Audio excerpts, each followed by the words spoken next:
اس سے اچھا تو میرے گھر کا نوکر چاکر ہے، اس سے اچھا تو میرے گھر کا نوکر چاکر ہے، میں اس کے لیے کیوں پنکھا جلاؤں گا؟ پنکھا تو آپ کے لیے جل رہا ہو۔ کہنے لگے ہوا تو اس کو بھی لگ رہی ہے۔ حضور اشرفی میاں نے فرمایا پھر ہوا تو اسے بھی لگ رہی ہے۔ تو نواز صاحب نے کہا کہ حضور ہوا اس کو اس لیے لگ رہی ہے اس لیے کہ وہ آپ کے قریب بیٹھا ہے، اس لیے کہ وہ آپ کے قریب بیٹھا ہے۔ تو سید علی حسین اشرفی میاں نے فرمایا کہ دادا یہی تو میں کہہ رہا تھا، پنکھا میرے لیے جل رہے ہو، ہوا اس کو اس لیے لگ رہی ہے کہ یہ میرے قریب ہے۔ تو جب اللہ کی رحمتیں اللہ والوں پہ نازل ہوتی ہے تو جو اللہ والوں کے قریب ہوتا ہے وہ بھی اللہ کے رحمت کے قریب ہوتا ہے۔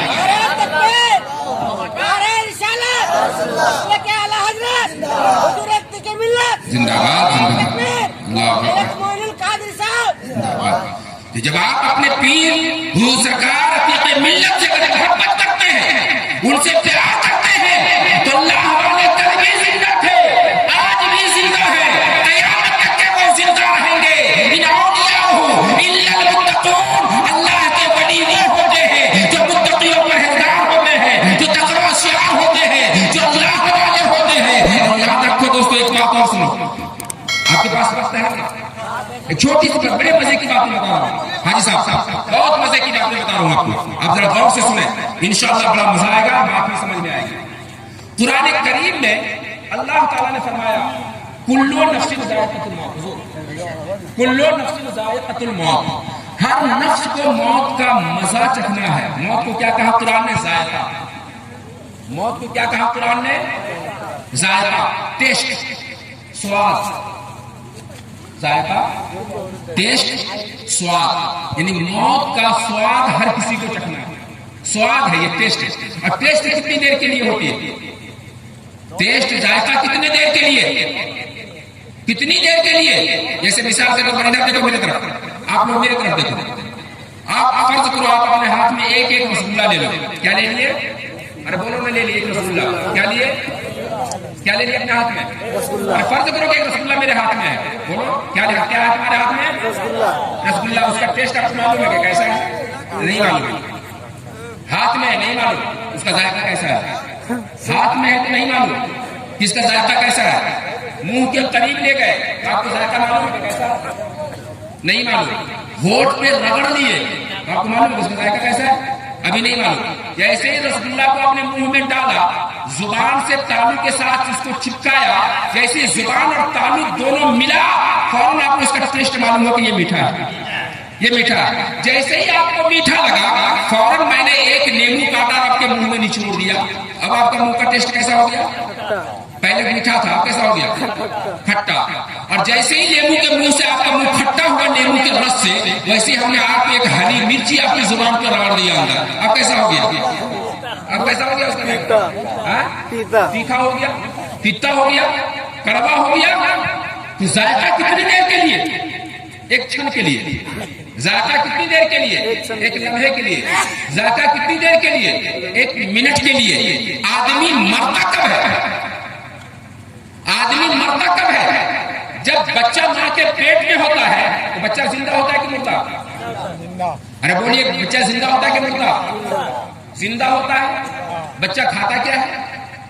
منہ سے کچھ کھاتا بھی نہیں، ناک سے سانس بھی نہیں لیتا، ناک سے سانس بھی نہیں لیتا، بلکہ ماں کے پیٹ میں پانی کا ایک تھیلی ہوتا ہے، اسی پانی میں بچہ تیرتا رہتا ہے، اسی پانی میں بچہ تیرتا ہے، نہ کھاتا ہے، نہ سونگھتا ہے، نہ پیشاب ہے، نہ پیخانہ ہے، پھر بھی زندہ ہے۔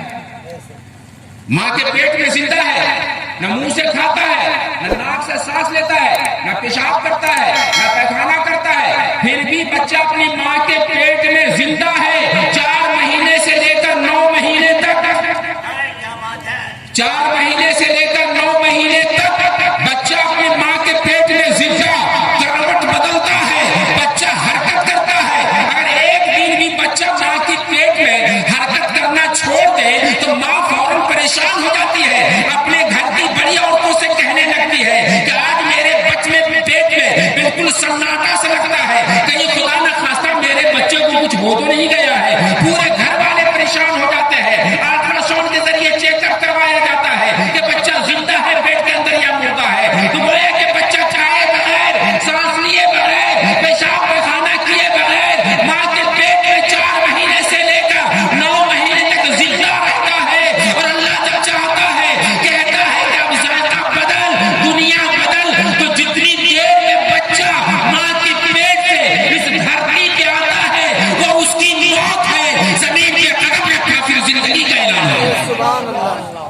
زمین پہ قدم رکھا زندگی کا اعلان ہو گیا. بچہ زندہ ہے, بچہ زندہ ہے, اور جب تک چاہا بچہ زندہ رہا. بولو جب تک چاہا زندہ رہا. بچپن سے جوان ہو گیا, جوانی سے بڑھاپے کی طرف گیا, بڑھاپے سے اور 65 بوڑھا ہو گیا, 100 سال کی عمر ہو گئی. پھر رب کا حکم آیا کہ اب ذائقہ بدلو, اب ذائقہ بدلو, موت کا کڑوا گھونٹ پیو. تو موت آئی, سبحان اللہ, موت آئی, موت کا ذائقہ, اس کا مزہ, اس کا سواد, موت کا ٹیسٹ جیسے ہی چکھا, موت ادھر آئی, زندگی ادھر چلی گئی, اور قبر میں اسے سلایا گیا. تو ماں کے پیٹ میں تھا تو وہ بھی قبر کے مانند تھا. وہاں پانی تھا, یہاں مٹی, وہاں پانی تھا, یہاں مٹی ہے. یہاں بھی کھانے کی ضرورت نہیں, یہاں بھی کھانے کی ضرورت نہیں, یہاں بھی ناک سے سانس لینے کی ضرورت نہیں. تو جس طرح سے بچہ ماں کے پیٹ میں زندہ تھا, ویسے ہی مسلمان اپنی قبروں میں زندہ ہوتے ہیں.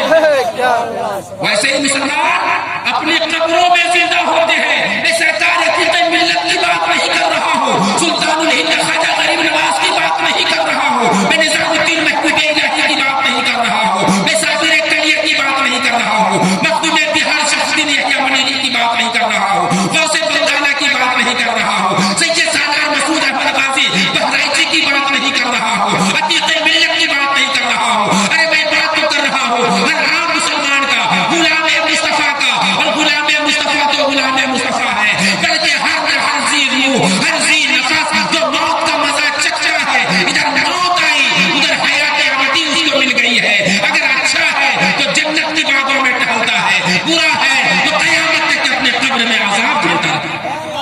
مرتا کب ہے, مرتا کب ہے. اور آدمی جو اسی فلسفے کو ظالموں نے نہیں سمجھا تو اس حد تک ذمے پہ اتر گئے, معاذ اللہ کہ نبی بھی مر کر مٹی میں مل گئے, ولی بھی مر کر مٹی میں مل گئے. ارے ظالموں, اگر نبی اور ولی مر کر مٹی میں مل گئے ہوتے تھے کہ زندہ کرامت سنو, سلطان الہند عطائے رسول خواجہ غریب نواز خواجہ معین الدین چشتی اجمیری سنجری رضی اللہ تعالیٰ عنہ, جب آپ اجمیر شریف تشریف لائے, وہاں سے دلی تشریف لائے, حضرت خواجہ قطب الدین بختیار کاکی کو آپ نے مرید بنایا, ان کو آپ نے اپنی خلافت دے دی. دلی میں ان کو چھوڑ کر خود اجمیر شریف تشریف لے گئے, اور خواجہ قطب الدین بختیار کاکی سے فرمایا کہ میاں تم دلی میں دین و سنیت کا کام کرو, میں اجمیر چلا, کوئی سخت ضرورت پڑے گی تو آواز دے دینا, میں آ جاؤں گا, میں تیری مدد کو آؤں گا. چلے گئے. جانے کے 6 مہینے کے بعد سلطان الہند کا انتقال ہو گیا, پردہ فرما گئے. خواجہ غریب نواز انتقال کر گئے, پردہ فرما گئے, اپنی قبر میں چلے گئے, آرام فرما رہے ہیں. اس وقت وہاں کا بادشاہ سلطان شمس الدین التمش بادشاہ بن کے آئے دلی کے, اور جیسے ہی بادشاہ بنے تو حضرت خواجہ قطب الدین بختیار کاکی کے وہ مرید بھی بن گئے. اب بادشاہ کس پیر کا مرید بن جائے تو پورا شہر پوری رہا ہے ان کی مرید, لیکن کچھ دنیا دار, کچھ چاپلوس تھے, اور شمس الدین التمش اپنے پیر کے اتنے معتقد تھے کہ جہاں دربار میں کرسی ان کی لگتی تھی وہیں برابر میں اپنے پیر کی بھی کرسی لگاتے تھے, اور عدالت کا کوئی بھی فیصلہ اپنے پیر کے مشورے کے بغیر قوم کو نہیں سناتے تھے. کچھ دنیا داروں کو جلن ہو گئی کہ جب سے یہ ملا جی آئے ہیں بادشاہ کے پاس, تب سے بادشاہ لے دے کر کے اسی ملا جی کو پڑھے ہیں, اب تو ہم لوگوں کو گھاس بھی نہیں ڈالا جاتا, اب ہماری پوچھ ہی ختم ہو گئی دربار میں, کوئی ایسا ترتیب نکالو کہ اس ملا جی کو بدنام کر دو, ہمیشہ کے لیے ان کا سر جھک جائے, پھر ہماری چلتی رہے گی. تو جا کر کے ایک عورت کو تیار کیا جو حمل سے عورت تھی, ڈھیر سارا پیسہ دیا, کہا جب دربار لگ جائے تو تم جا کر کہنا میرے پیٹ میں جو بچہ ہے ان کے ناجائز کالے کرتوت کا نتیجہ, یہ الزام لگا دو زنا کا بلاత్కాری کری, اور 4 گواہوں کو بھی پیسے دے کر تیار کر دیا. بس دربار لگا, دوسرے دن عورت چلاتی ہوئی بھیڑ کو چیرتی ہوئی آگے بڑھتی ہے, فریاد ہے فریاد, فریاد ہے فریاد. شمس الدین التمش نے سر اٹھا کے کہا بولو کیا بات ہے. کہنے لگے میں شکایت لے کر آئی, فریاد لے کر آئی ہوں. بولا بولو کیا ہے تیری فریاد. کہنے لگے جس کے خلاف شکایت لے کر آئی ہوں اب آپ کے دربار کا بڑا معتمد ہے, آپ کا بڑا چہیتا ہے, کہ ایسا نہ ہو کہ میں شکایت پیش کروں, مقدمہ پیش کروں اور مجھے دھکے مار کر باہر نکال دیا جائے. تو شمس الدین التمش نے کہا کہ یہ دنیا داروں کا دربار نہیں, یہ دین داروں کا دربار ہے. یہاں جو بھی فیصلہ ہوتا ہے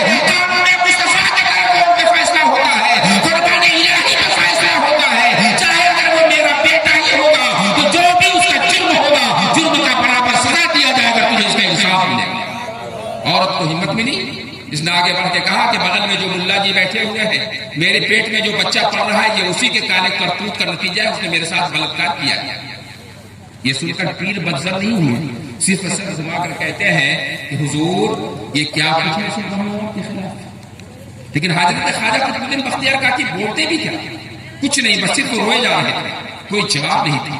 زار و قطار رو رہے تھے، ایک بات دیگرے دندناتے، حرام خور چار گواہ بھی سامنے آئے، کہنے لگے سچ کہہ رہی ہے یہ عورت۔ ایسے وقت میں خواجہ قطب الدین بختیار کاکی نے اجمیر کی طرف رخ کیا تھا، کہنے لگے اے میرے مرشد برحق، آپ نے تو مجھ سے فرمایا تھا کہ قطب الدین تم دلی میں دن رسولیت کا کام کرو، میں اجمیر جا رہا ہوں، کوئی سخت گھڑی ہے تو مجھے پکار لینا۔